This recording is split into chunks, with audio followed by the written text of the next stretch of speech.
প্রথমে একটি কড়াইয়ে 2 চামচ সরষের তেল গরম করে নেব। তার মধ্যে 2টো শুকনো লঙ্কা ভেজে নেব। এরপর দিয়ে দেব রসুন কুচি, পেঁয়াজ কুচি। তারপর পেঁয়াজ রসুন ভালোভাবে ভেজে নেব।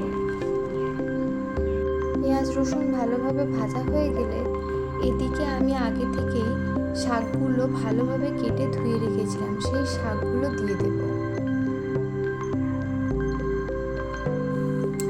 তারপর 1/2 চা চামচ লবণ এবং 2টি কাঁচা লঙ্কা দিয়ে দেব।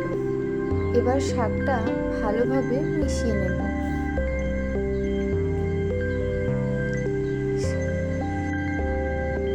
শাক থেকে এভাবে জল বেরিয়ে আসবে। শাকের জলটা ভালোভাবে শুকিয়ে নেব।